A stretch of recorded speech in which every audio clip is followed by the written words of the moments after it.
Welcome back to the Daily Dose. Robert Cochran, Susan Scarlett. Well, why not? That's what it says back there.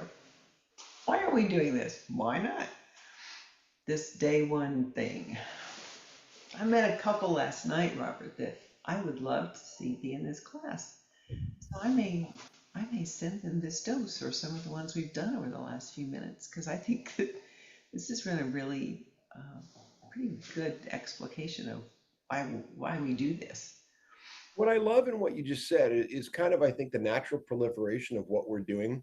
And it's what Field of Dreams is starting to do. And that the King Collection, I think, will hopefully pour some gas on, which is to basically just talk about these large themes that are in these movies that will appeal to people broadly and get the average person and let the community members know too, hey, wait a minute, this is about all of us. And it lets me not just be a person with Parkinson's, it lets me reach out to my friends, my family, the people I interact with and go, this would be a cool thing for you based on what you're telling. It's like you start recognizing their stories and you go, where you could proliferate that, or you could, discover that and do something with it. Because I think people are always looking to tell their story. They just don't know how.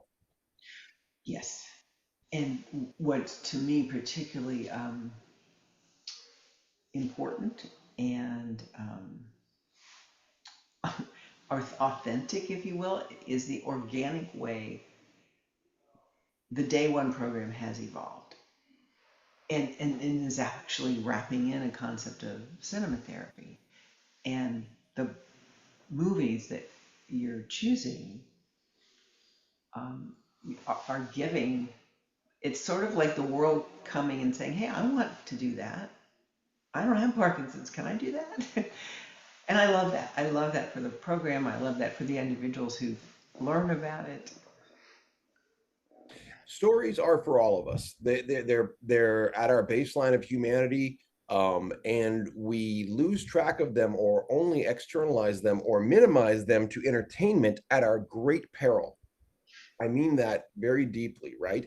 I think it's fantastic the role they have. I think it's not at all a mistake the role they have. I think it's a calling out from all of us to have stories, to learn in such a way and be reminded of the things we want to be reminded of in humanity. When we're faced with, for example, the storytelling in the news that can be generally so painful, right? Because of the general focus of standard news. And look, I'm a guy with 2 degrees in journalism. I'm a huge fan of the nature of it and believe it's incredibly important.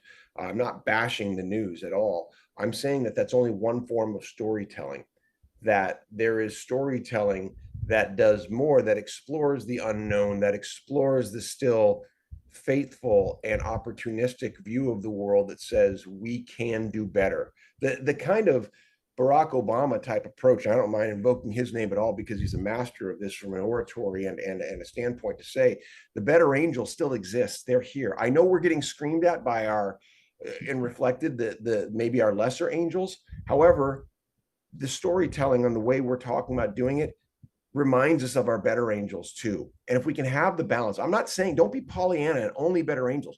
We need to hear both sides. However, I think we've got a really big diet right now to where we frankly don't have enough of our better angels talking. And that's where we have to do the talking as opposed to waiting for them to talk to us. And we are. And there's a very surprising thing that I have learned and experienced over and over again in the improv that I never would have guessed because I didn't really know anything about improv, particularly non-performative improv, the way that we do it and the way that you teach it.